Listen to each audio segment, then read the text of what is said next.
The girls and I appreciate every single one of our listeners, and we know that there are a lot of us who are brought together by the Sarah J. Maas universe. We also know everyone loves some bookish merchandise, so we want to take a moment each week and showcase a small licensed Sarah J. Maas business.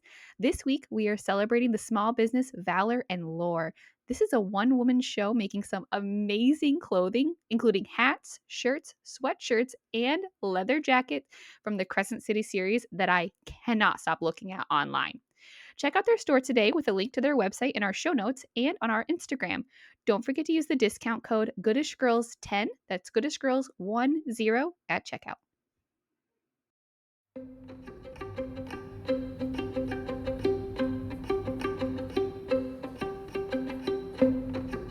All right, there we go. All right, here we go. A Fate, Fortune, Fire. Welcome to Goodish Girls, guys. I'm Dallas. I'm Alissa. We missed you guys. We're back. We took a week off. We finished up We're Quicksilver. back. It was fabulous. We took a little break. And now we're hanging out with our first mini deep dive, A Fate, Fortune, Fire by Hazel McBride. Hopefully you all have read it by now. We let you know it was coming. I know, it's so exciting. It's amazing. It's a great book. It was a great story. This is going to be a 2-part series. We're going to have 2 episodes.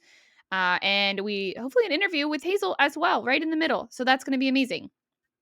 So we're going to talk all things about the book. There will be spoilers between the whole thing. So if you haven't read the book and or listened to the book yet, please pause here. Go do one of those 2 things. You can grab the book in our Amazon storefront as well. So nice and easy, link below. Just go to it, grab it. It's also on Audible as well. The audio narrator did a fabulous job. So that can also help you with some of the pronunciations of these words as well. I'm so excited about this. It's different, right? Like it's different from Quicksilver or Mm-hmm. Akatar or Fourth Wing or a lot of the things that I feel like I've consumed more recently. Mm-hmm. Yeah. It's more fantasy, less romance, I would say. Mm-hmm. 100%. Um and it was nice. I enjoyed it. Yeah, I agree. I think it was very different. I think it brings to light a lot of real world issues, um, Mhm. and helps you understand them and kind of reflect on them in an easy, digestible manner. Which I think Hazel did an amazing job with that for sure. We will dive into that a little bit about like what we're talking about with those kind of real world issues that we're talking about. I think that the romance it's a slow burn. It's a Oh slow yeah. burn. Took a while, but it was good when I we think got there. one thing to note here is not only are you setting up for this initial duology, but you're Hmm. being introduced to a universe that is, we hope, covering, several duologies. So, Hmm. um, there's a lot that you need to have established before you can as a reader even get to the romance part of things. Like you're learning Hmm. so much to set up for not only these 2 books, but everything that's going to follow. Yeah, agreed. This is book 1 in a duology, as Alyssa mentioned, that follows our FMC Amira. There is a plan so far from what we've heard from Hazel that it's a plan for 5 duologies, but there's no announcements on like who the other duologies will follow. Or the name of any of those books. We do know that each duology will cover a different part of the territory. So once they are complete, you'll be taken across the entire map. So that's pretty cool. I like how she planned that out. Yeah. I thought it was I'm amazing. excited. Like I'm really interested to see, because we've only been introduced to Amira as like our FMC, so I'm so interested to see how I feel about the other, what I would assume FMCs or whoever Mhm. they are in these other like duology series. Like Yeah. who am I going to relate to the most? Who am I going to Hmm. be cheering for the most? Exactly. I'm super interested in how I know. it'll all unfold. I'm ready to know. Maybe when we talk to Hazel, we'll get a little sneak peek of something. I don't know. I'm gonna try. Maybe. I'm gonna try. I'm gonna try for you guys. It wouldn't be you if you weren't trying. That's true. That's why we love you. Gotta That's why push it. you're our host. I'm a pusher. Push a little bit. Not too much. Just a smidge. She's a pusher. I do want to say first the dedication to this. The Oh my dedication in gosh. the book. So if you did the audiobook, the dedication is not read, but if you have the physical book, if you open it to the dedication, it's for the little girls who were told to put their fires out, burn them all to the fucking ground. So good. Amen. It gives me goosebumps every time. Like, I'm Yes. not even exaggerating. Every time it gives me So good. goosebumps. For those Like, audiobook I listeners, I would needed you guys to hear that line. I would tattoo that on my body. Like, it's so powerful. We'll go get I matching feel Fate like Fortune Fire tattoos. yeah. Let's do it. Yeah. The Goodish Oh girls my go to the gosh. tattoo shop. I'm here for Oh it. my gosh. It So, could happen one day. oh, 100, yeah, no, 100%. Yes, in November. November's a good month for me. So, names and places in these series are based off of true Scottish Gaelic. The author notes many words within this story are either inspired or derived from or direct translations of Scottish Gaelic. There may be variations in word choice and pronunciation due to different local dialects. There are unique sounds in Gaelic that are difficult to mimic using English phonetics. Therefore, it is recommended that readers access an online Scottish Gaelic dictionary to hear sound files of these words for accurate pronunciation and further learning. We have posted, and we're going to post a name breakdown if we haven't posted it already, maybe on our Instagram. So you have some name breakdown, especially again, if you did listen to the audiobook, it kind of puts it into visual for you. So we'll put those in our social media. So keep a lookout for that if you haven't looked at that already. We're also linking a website in our show notes to Scottish Gaelic. It's called learngaelic.net, and that is recommended by the author herself. So that's straight from Hazel Yeah. McBride's social media. But if you listen to the audiobook, I do think that it helped. I agree. So I started this book by reading and then had was like jumping back and forth between the audiobook and reading, and I ended up finishing it in the audiobook just Mhm. because I enjoyed hearing it as Yeah. it's meant to be read, right? Like um Hazel is Scottish herself, so Mhm. and she's so passionate about like the culture and bringing those elements into this series, and I really enjoyed listening to it. Um but like I said, I think it's just how like it's meant to be read in your head that way. So I Mhm. really enjoyed that. No, I 100% agree, and we are gonna try our absolute hardest to pronounce everything correctly as it should be. If we mess up, Hazel, I'm so sorry. We're trying our best. We'll do our best. We are just some American girls. We are not Scottish girlies. I What wish I was a Scottish I know, we're girly. not. It just One is. day, can I please just be a Scottish Yes. girly? It's Alyssa's dream. I could learn. Yeah, we're gonna try. But We're until then, Yeah, we also read the name breakdowns and listened to the Audible, so I think we're doing okay. I think we're doing our best. yeah, Again, yeah, if we for mess sure. up, so sorry. Please forgive us. Yeah. So, heading into it, we have Amira Darkathian. Again, if I mess it up, I'm so sorry. She was the first female born Dulik in a long line of male heirs only. There hasn't been a queen in a very long time. The rules were once that any female heir born to the royal line has the rightful claim to the throne, which is like super backwards from what we're all used to, right? Which is Yes. amazing. First, you're like, you dive in and you're like, oh, okay, all right. So her Yeah. territory was once a matriarchal society, but is now ran by the one true religion. I will put quotes every time for those guys because they suck. And they have become a patriarchal society. So I think for the most part, everyone knows what those mean. But for those who do not know exactly what that means, or maybe need a refresher, patriarchy refers to a social system where men hold primary power and predominant in roles of political leadership, moral authority, social privilege, and control of property. It often involves the dominance of men in family structures, with men holding authority over women and children. This system can be seen in both family structures and broader societal institutions versus a matriarchy, which is a system or society of government ruled by women or a woman. Do you have Yes. anything to add? You what? Do you have anything to add? Yes. I'm immediately out at the words dominance of men in family structures I with men know. holding authority. I'm immediately like, No, "Hmm, no, not approved. out." Unapproved, disapproved. No, not approved. Get it straight to jail. Yeah. I did find those quotes online, so I did not write those myself. So that was the dictionary definition that I retrieved from the good old internet. So just in case you guys need that, patriarchy is men ruling, matriarchy is women ruling. So here we are. So we have Here we Amira are. and her twin brother, Adarian. He's my favorite. You And love they, him. I do love him.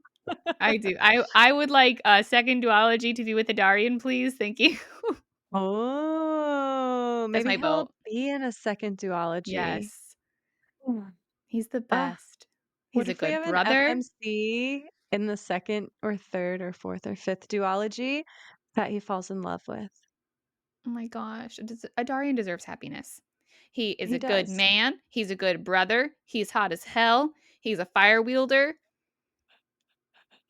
He supports the matriarchy. Yeah. Adarian's my man. And Homeboy is just trying to keep his sister in check. He sure is. In like the nicest, kindest way possible too. Yeah, yeah. Not even in a bad way. Like he fully No, respects her and it like sees her as yeah. queen. And you know what, Adarian, you're doing a great job and I see you. And I But then appreciate he's you. like, but maybe you shouldn't do that. He's like, Like, actually, have you oh, thought this maybe through? not do that like Yeah. that. No, no, no, no, don't do that, sis. Yeah. He's like the one person who can be like, girl, don't. But we love him. Yes, oh, 100%. So Amira and her twin brother have been forced to live in hiding basically their whole lives because if the royals find out who she is, before the plan their father has crafted for her, she would be killed, right? Because she's the firstborn heir that is a female, and dad was like immediately into hiding, right? Because then they'll try to get rid of her. So because then that would obviously bring the matriarchy back, and the one true religion is not having that. So she's been in hiding for a long time, as well as Adarian, because obviously it's their sister and brother, and he didn't want them to be separated. So Amira being a Dulik means she has access to fire, and she also has bright auburn hair. Those around her do not know that though, because she always wears a headscarf and he keeps her hair tucked in tight. A Dulik is basically like a fire-born person, right? They have fire running through their veins. They can withstand most heat and other fire except dragon fire. We know there are dragons in this book. They cannot withstand dragon fire. So if they get burned by a dragon, that's it. They can also bring like fire to their fingertips and their arms, and they can just start a fire whenever they want, right? Like work in forges, things like that. And then they can also melt people from the inside, which I thought was pretty cool. Yeah. I For do sure. like that. It does happen in the book, and I was Spoi like, "Oh, that's a spoiler alert. if I could be a Dulik, I would do that." I I in another life, I have power somewhere, and I'm probably a terrible person. Oh, I am no. the bad guy. Oh, I know, no. but, like, Magra. to be realistic, though, I'd be like, "Oh, that's kinda cool. She can, like, melt people from the insides. Amazing." Yeah. Being a Dulik also means you have the opportunity to bond a dragon, which is pretty cool. Yes. Which is So, yeah, yeah, amazing, so right? Like, cool. Yeah, but if you're so not a cool. Dulik, you don't get to bond a dragon, which is a bummer. Well, there's not that many left, we That's think. true. Yes, there's not many dragons left at all, and there's not been an egg seen in a long time. So Amira is the definition of female rage, right? She's a very different FMC than what I have seen before. She fully believes in all five goddesses and that the true religion is not real, which agree. She does occasionally jump into action or a decision a little bit too early, but I will say she calls herself out when that happens. She'll be like, oh wow, how could I be so stupid when she fucks up, which is very big for an FMC to be like self-aware like that, because I feel like in a lot of fantasies when the FMC does something stupid or something that's crazy, they're like, I was definitely not wrong. Yeah. Right? I And sh she's like, I yeah. Like, "Oh, my arm got chopped off, but I'm still right." Like, yeah. it's all you're like, "Come on, stop." Yeah, they're never aware of anything and she's like, "Ah, I did it again. I'm stupid." Yeah. And there was one I point in the book also where she was like twice. She was like, "Oh, I did it again." yeah. I also love that she's not depicted as being like this teeny tiny little person. Yeah. Like she's a mid-sized queen. She's Mhm, bisexual. Like, it's mhm, just so much more representation. Like, I know we've talked before about being like diving into the book, if it is a first person book and reading it, and the whole time it's like, I'm so thin and have perfect everything, and you're trying to relate, but then sometimes I think it is difficult to relate to as a mhm. reader because we're not all that person. Right. Um, so the representation was really cool in this book. Mhm, and they all have straight hair, Yes, always. always. And Not Amira, though. I'm over here like, I wake up and I can't breathe because my afro is in my face. Like, Yes, it's like, my hair poof. is out to here, Yeah, and I'm like trying to find air when I wake up in the morning because my hair is wrapped around my entire head. yep. Yes, So, same, 100%. If I lived in, like, a fantasy world, I would have to have it in a braid my entire life because if I just, yeah, like, let it breathe, it yeah, be sticks in it, like, lost in there, the leaves and right, stuff, grow right. algae or something. So Oh, no. like moss. Yuck. I'm just saying, Wash your hair. with I don't know if there's that in the fantasy land that I get to individually go to. I don't know. If there is, I'll do it, but then there better be conditioner because if I just put shampoo in this hair, I'm not Oh, getting any done tangles for. out. You know what I No. mean? Like, if If I there's only all the shampooed amenities. my hair once, I'd be shave my head. I'd be done Mhm. for. Yes, have to have conditioner, otherwise it's game Yeah. over. Yeah. So, I feel like Amira would understand that. Yeah. I agree. So, love you, Nesta, but I don't think she would understand. You know, That's we okay. can't all be perfect, Nesta, I know. She is. except for Okay. her. Her hair is too perfect. It is. Get It a little isn't that frizz. crown braid all the time. Yeah. So, yeah, I love that. I love that about her. So, Adarian is again, super underrated character, right? I love him. He's the best, and I want a whole book on him. In the beginning, he is described like hot as fuck, right? And then the only thing that I didn't like was we lose him like halfway through the book because he like Yeah. stays back and she goes, and I was like, Adarian, hello, where are Hello? you? Yeah. And so I know this story is about like Amira and Fiorian, but I crave even a Nadarian novella. He is kind. He cares about his sister. He understands and believes that she is the rightful heir, and he has never fallen into the true religion. So again, I just want to give another shout out to Adarian. I love him. Thank you for writing his character, Hazel. So her and Adarian were adopted by a family who keep their identities a secret all of these years, right? You have Orla, who is like the mom, basically. You have Podrick, that's basically the dad, and then you have Lachlan, the little brother, who is not there. He's like the adopted brother. He is the son of Orla and Podrick, so he's not related to the two twins at all. But they're like, this is our brother, right? Yeah. Yeah. So Podrick was a blacksmith, and so both of the twins joined as blacksmiths as well. And even though Adarian is pretty good at blacksmithing, Amira is better. She makes better weapons, which I think is pretty cool that she's like automatically better in the forge than the men. Heck yeah. Nothing Yeah. against the men in the forge, but I love when Fiorian first comes in and she's like, "You should ask me to make your sword." Like, yes. mistake. You should Mhm. ask me. Yeah, mistake Yeah. number 1, that it's not right. It won't work for you. Mhm. Yes. I love that she had the balls to do that. Yeah. So again, we know that she works in the forge. We know that she's in hiding, and she's been in hiding for a really long time. Like, she's a full-grown woman now, right? So eventually, her dad, who it kind of mentions him in the book a little bit, but he shows back up, right? He sneaks up on her in a dark alleyway and tells her it is time for her to take her rightful place on the throne because the current king is officially dead and his son is about to take his place. We know there are two brothers, right? We have Fiorin and then his brother, Evander. And so one of the two is going to take the place. So there is a note in here that the king had gone mad and that he had also been very unwell for a while now. So his passing is not a surprise. So basically there was rumors that he had been mad for like a long time. And so he has been laid to rest. It's like Uh King George vibes. Did you yes. watch, like, Bridgerton, the Mhm. Bridgerton I series? have watched a smidge, but I know the reference. You I haven't know. watched all of Bridgerton, Mm-mm. Dallas? No. I feel like you would be so into it. Really? When I watch Yeah. TV, I watch, like, crime stuff, Law& and Order, Criminal Minds, Law& But and you Order watched SVU. a little bit of it, and you Yeah. weren't, like, head over heels? No. I'll try it That's again. okay. I was like, No, "Ah, I don't it's know." okay if you're not. I just am surprised. I feel like it's a show that Cass would make me watch. She makes me watch that Okay, stuff. okay. She's I'm gonna just make me watch it now. surprised. Oh, no. Sorry.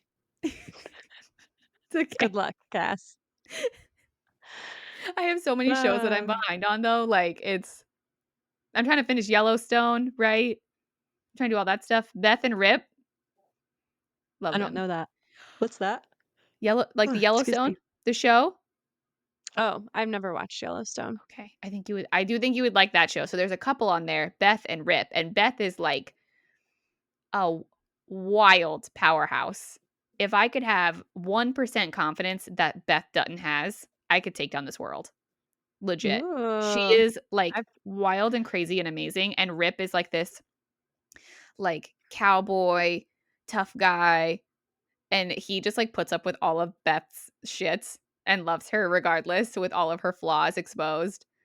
I've heard great things. I've just never watched, so There's, I'll like, check one it out. scene where she's mad at him and she goes, "Fuck you. I'll see you at dinner, but fuck you." And he's like, "Alright, babe. I'll see you later." Like, he just, like, loves the Yeah, crazy. they don't say that in Bridgerton. I know, I would not think so. Alright, I'll watch Bridgerton, and you watch some Yellowstone, and then we'll circle back. Yeah, but what if you hate it? Then I'll feel bad. I don't think I'll hate it. Alright, well, we'll see. You told me to get into D&D, so I'm trying that. That's exciting. I'm gonna watch a D&D sesh. I don't know what you call them, Okay. meetings, gatherings, sessions? Session, yeah. I'm gonna watch one. Okay. I We'll see can't how wait I for you to feel. report back. Ooh, Yeah, I'm I'll let you know how it excited. goes. We'll Yay, see. okay. Well, So, you need to report back to all the listeners though, too. yes, if you guys are interested in my D&D journey, let us know and I will update you. I'll tell you how it goes. We both know that I get to develop my own character, so that's like a thing, and I want a Yeah, big sword and I'm gonna name it. That's my dream.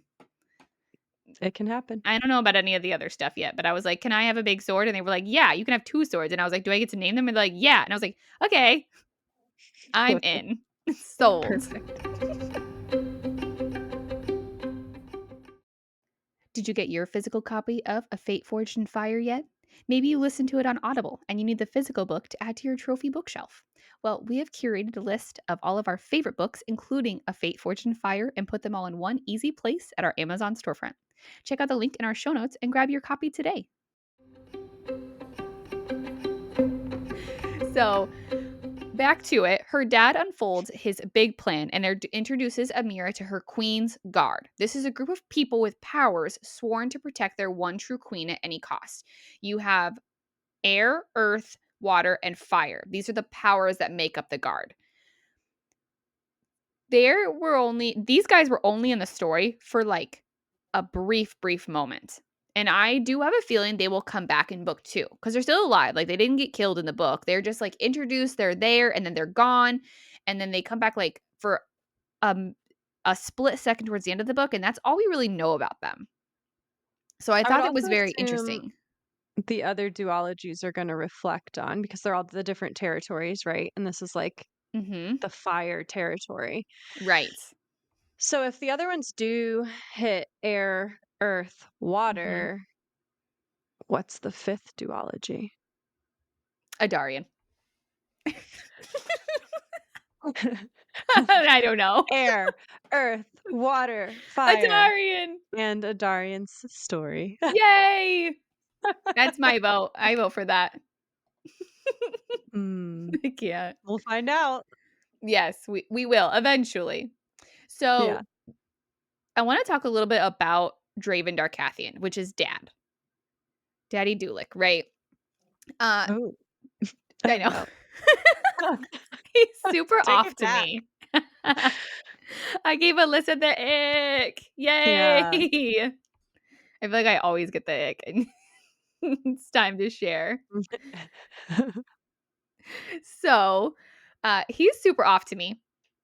He was supposed to raise these kids, but he leaves them, right? Which fair. He did it in to save his daughter. So I get that. Um, but he craves his family to be in power and craves her to be the heir like more than anything else. And I understand him wanting to help the matriarchy, but at what cost? Right? Yeah. And even towards the end, he makes a ton of mistakes that cost them basically everything. Yeah. I'm so curious to see how book 2 plays out because there Mhm. were moments in this book where I was like, okay, like I feel like as a reader I'm meant to understand your choices and meant to be rooting for you and your family, but then there Mhm. were also moments in the book where I was like, are you the villain? Right. You are the Like, are you the patriarchy, villain bro. in all of this? Right. Mhm. And you can't use your daughter as a pawn, but still have it be a matriarchy Yep. if you're just using her as a pawn. Correct.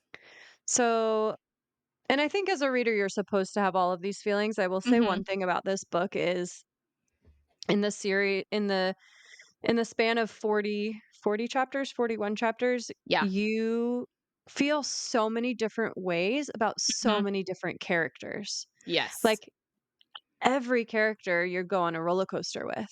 Mhm. Every character you in one moment are rooting for them and the next you're like, "Oh wait, you're the biggest villain." Mhm. Um s- so I am interested to see how that plays out as we go Yeah, into book 2. I agree. But as the book went on, I was like, You're saying crush the patriarchy, but you're literally being the patriarchy." Yeah. He's like, Yeah. "Oh, you are queen, but you should just sit down and I'll make all the decisions." Right. Like, "Oh, yes, my queen, you're gonna be in charge, but, like, I'm also gonna do these things over here that you told me not to do." Mhm. And she does try to call him out during it, but it doesn't do anything, right? So I would like and I think it will happen, I would like to see Amira really be able to, like, come out of her shell in book 2 and step into that power because she was never prepped for this stuff, right? Like, she was, like, in the forge Yeah. doing her thing, being a blacksmith, and then all of a sudden they were like, "Hey, you're gonna be queen. Here you go. Good luck." But she never really had any, like, political training, like, that kinda stuff that I think would have helped her, and also, like, her dad's been gone for a long time and now is coming in, so she's trying to get that balance, right, between being a queen and being a daughter, and I think that's probably really hard for her. Yeah, it was interesting to me that he didn't like stop by in her childhood more to be like, Mhm, "Okay, now let's talk about what a queen's going to do and these decisions that you're going to make and all of mhm, these things." And I know like as a queen in this kind of world, you are going to have the people like your advisors, right? You're going to have somebody that's advising you on how to move your troops in war and how to do different political things, but mhm, it she had all this training in how to wield a sword and how to be powerful in so many ways. mhm. But like you said, it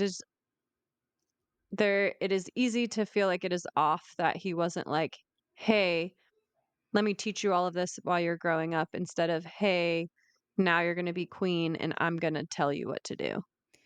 Or was that his plan all along, I don't know. right? Was in my mind, if he is more obsessed with power than helping his daughter take her true rightful place on the throne and actually lead her people, right? He's like, "Okay, well, it doesn't matter. She's just gonna be queen, and then we're just gonna go from there, right? And then I'll make the decisions and I'll figure it out for her.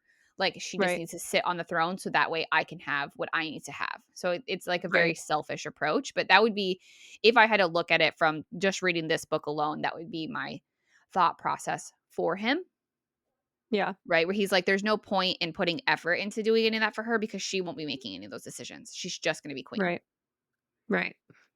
I do wish if I could change one thing about Adarian is that he would stand up to his father.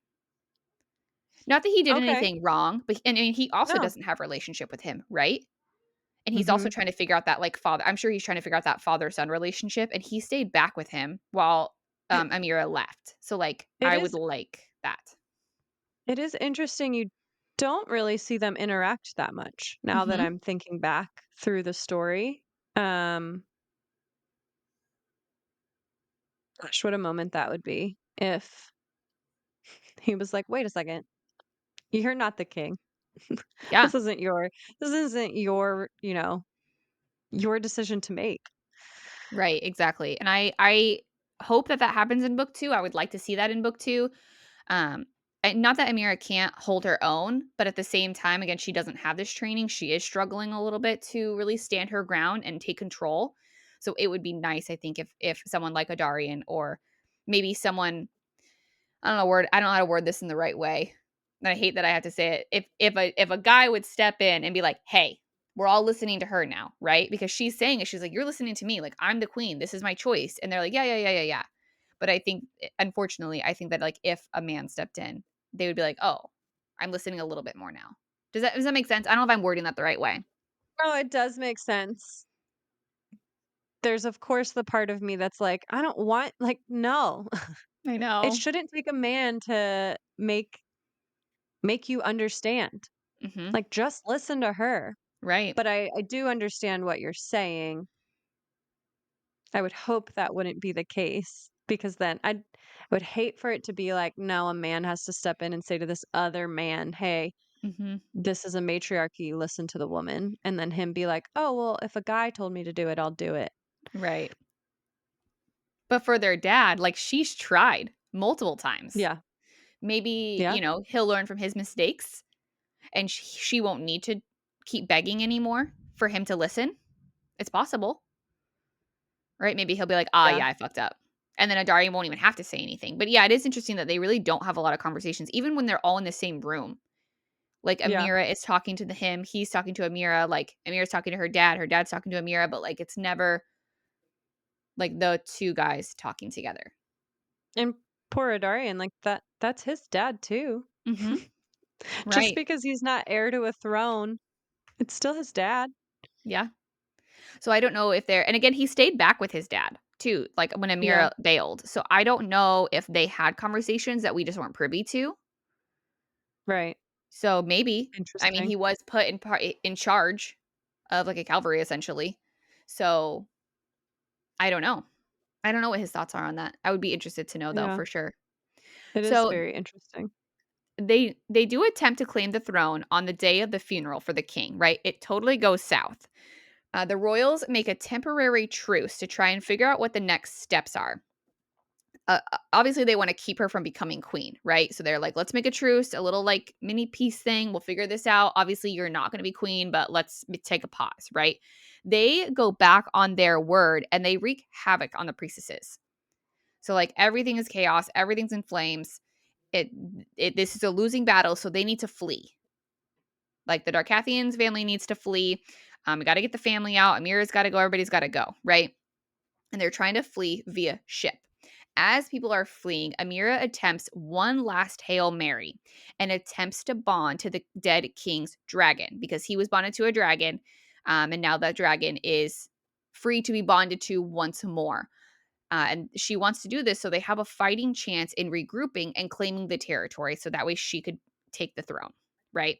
She's running. She's trying to get to this dragon. She's running through the woods. She's running up the mountain. And she runs into Fiorian, who on the way to the dragon, he distracts her for just a smidge too long and she misses her opportunity to claim the beast. The dragon bonded to the newest king, Evander, who is the older brother. So what we know in this point about Evander is that dude's a mess already, right? Mhm. Drinks too much. He's mean. He's rude. And I thought it was interesting in this moment. And this was before I had understood like that dragon alone and like what was wrong with it. I was like, we know that the dragons choose who they bond to. Like they can choose whether or not, right? And Right. they usually choose like good people or strong people, right? And I was like, why would this dragon accept the bond from a drunk? And then I was like, did it agree? Like, did the king make the dragon agree that it would bond to his son and only his son? Like, would it have bonded to Oh, Amiri if she would have had the chance? I don't feel like you can make a dragon do anything. I I mean, we learn that this dragon, whoever it is bonded to, goes mad, like, later in the Mhm. book, which Yes. this was a twist I did not see coming as Agreed. a reader at all. Um, so is it a motive of the dragon to make people go mad? No, I think the dragon was, Or like, sick. It doesn't really give us yeah. too much detail, but if I was thinking about it, S like, there's something, like, s mentally and physically wrong with the dragon to its Right. soul, and so when But it bonds to another soul, they feel the same.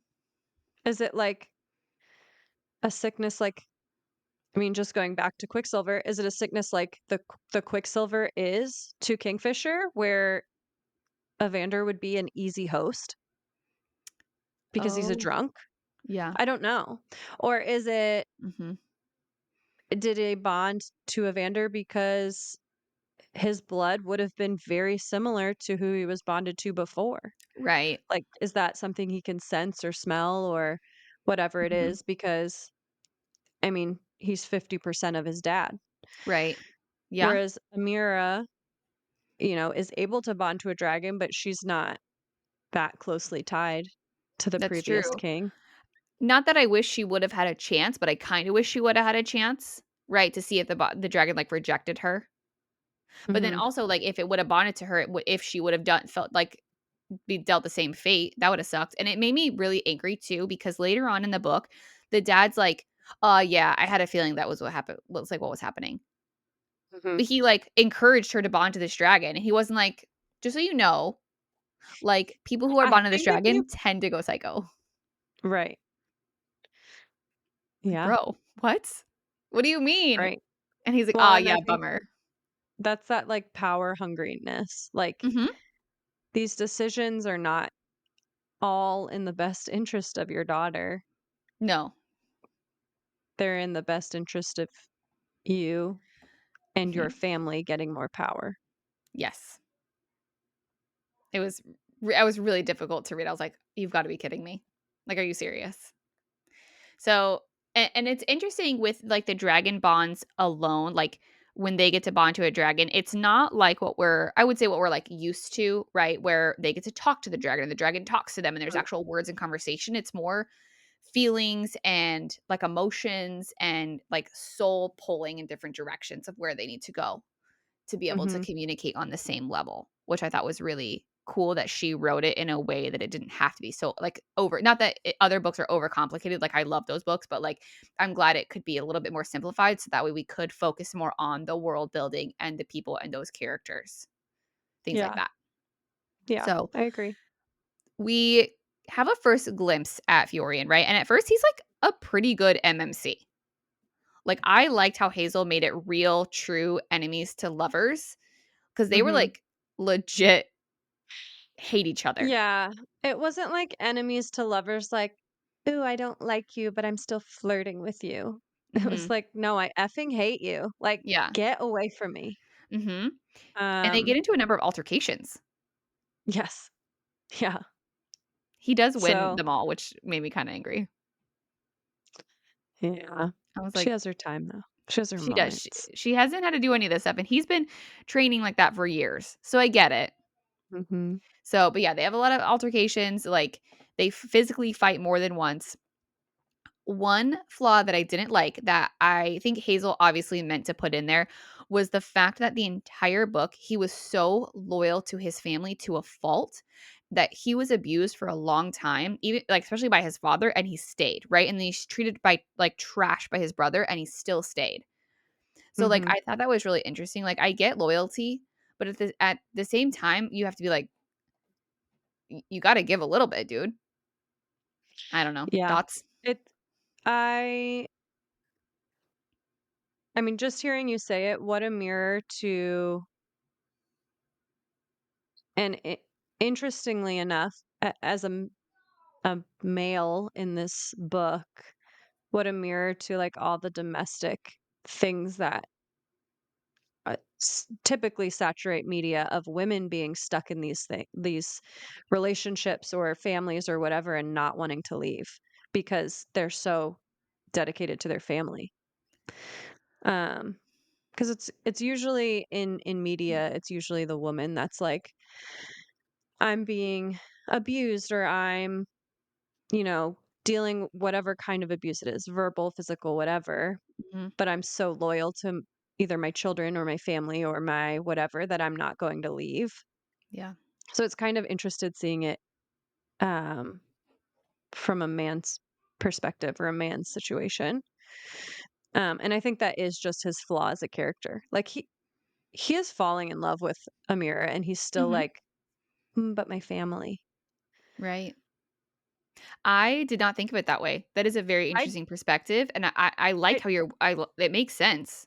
I truly didn't until you just said that. And then I was like, ooh, that's the way you phrased it. I was like, that's very interesting because I mean, all media, like Mhm. We're Grey's like, "Just Anatomy, leave. right? Just go." Right. Who's But it's not coming that into the simple. hospital? It's always the woman, and they're like, "Just Mhm. leave, like, leave him." And I feel like there are parts in this book where you're like, "Just leave your family, bro. Yeah. Like, And he's like, "I can't." you have her, and she has you. Like, just Mhm. leave." And Yeah, he's just like, go. "No, I can't. I would rather Mhm. sacrifice everything that matters to me for these people that don't treat me like I should be treated." Yeah. It's wild. Right. I bet you that's how, like, Hazel wrote it, like, it was written in Yeah. there underneath. Perhaps. Yeah. Very That'd be my interesting. guess. So she doesn't get the dragon. She gets on the boat, they bail, right? Once they're safe in another territory, she goes out onto a mountainside and finds not only the largest dragon, but also a female dragon, which has not been seen in a long time. She fights the dragon. She like is wrestling with this huge freaking beast and ends up bonding to her. So that's a win, right? Uh, just as there have been no female heirs, there have also been no female dragons. So no dragon eggs have been seen in a long time. And this was super interesting to me because the goddesses decide these fates as far as the book tells us, right? So I would be interested to see in the next book if we get further details as to why females are not being born suddenly, why female dragons are not coming back suddenly. Like what happened? What catalyst did I miss? Or maybe I missed it in the first book, but I didn't catch it of like all of a sudden there's no female. What Maybe it changed? has to do with the dragon that is sick slash gone mad slash makes everybody Maybe. at Bonds too mad. Maybe. Maybe. I don't know. I think though and here's a theory that I have, not for the dragons, but for the like the women. And this is just a theory. I have no like basis on this. We know that the one true religion makes different things and weapons to block magic. I wonder if they have some sort of chemical or magic or powder or something to alter the females having other females. Or did they get this dragon sick to begin with? Maybe it's possible because they were like, no more female dragons, no more female heirs. Like it was like the underground plan of the one true religion in the first place to be like, well, if there's no female heirs, then obviously the men will Mhm. then rule. So maybe they Interesting. made a plan or did something. And so, like, when one was born, like Draven Darkathian had to hide her because he Yeah, knew what they would do to her. right. So I just wonder that. Again, just a theory, but maybe something we can circle back on in book two. Yeah. Very So interesting. she bonded to a dragon formerly known as the Terror. She gives her a new name though, 'cause she's like, "That's we don't need that name. That's ridiculous." So she names her Terea. We learn that again, when they bond, they can feel each other's emotions and communicate, but not in a way that we would expect. They don't talk to each other with words. It's almost like a mutual understanding of feelings and expression, which is kind of cool. Which I love. Yeah, I love this. Now that was really an interesting concept. So Yeah. back to when Amira was first boarding the ship when they were fleeing to like again sail to a safer territory, she realizes that her adopted family did not board. So like none of the three are on there, right? Orla, Lachlan, and Podrick are not there. Later on, her father informs her that Fiorian killed them all as traitors. She freaks out. She loses it, right? She gets on Dragonback all and flies all the way back to the castle, back to the original territory that she were in, and attempts to sneak up on Furion, and it goes terribly wrong. She is then captured and taken to the castle, and she wakes up with no magic in her veins, and her bond has been cut off. so she can't feel her dragon now. This is the first moment that we learn about the powder that the members of the true religion have created in order to block the magic, right? And it can be ingested and it can be in the air that she breathes. We learn there's a couple different things that they can do, right? The true religion wears, like, the priests wear pendants, which basically block fire and magic from harming them. We know that they have a powder that they can use to block the dualic power and a connection to the bonded dragon. And then we eventually learn that they created a liquid version that doesn't block the magic. However, if it gets onto your skin or into your system, if you attempt to use your magic, you are in a tremendous amount of pain. So you physically are unable to use your magic because it hurts so much. So, like, they have, and which is why, again, I think that they could easily make some sort of substance or some sort of magic something to choose which type of heir is born. Yeah. I don't think it's that far I fetched. mean, no, I don't think it's that far-fetched at all. Like, they definitely have a control Mm-hmm. on a lot of these things that are magic based, Yeah. like, they figured out ways around it, so I don't think it's that far-fetched. Mm-hmm. Um, and it's like at this point in the book, you start to really see Amira just lose everything. Oh, for And sure. you're like, "Oh my gosh, how much worse can it get?" Mm-hmm. And damn, it gets way worse. Yes. Agreed. 100%. It is every turn we take, I'm like, oh my God. Oh Yeah, no. So yeah, that kind of wraps up like the first half of it, right? So she bailed, she left everyone behind. Her brother's back there, her dad's back there. She tried to get Furion and a little sneak attack. It didn't work. She is now held captive. She is now hostage. And she knows that her, like, stuff is being, like, we know that now that her stuff's being poisoned, essentially. So her magic is blocked. She has no connection to the dragon. She can't use her firepower. So she feels empty. And honestly, for the first time in her life, she's never not had her right. magic. So Or I her feel like, brother.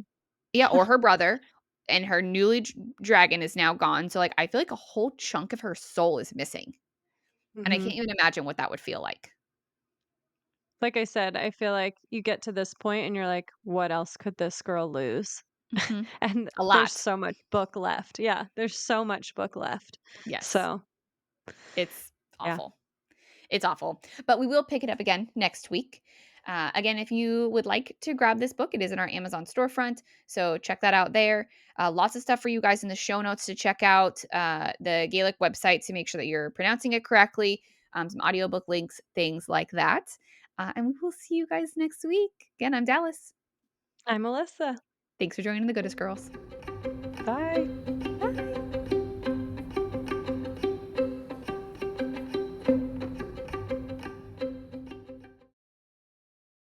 Hey guys, it's your host Alice from the Goodish Girls podcast. We know you love your books, but we want to introduce you to the audiobook world.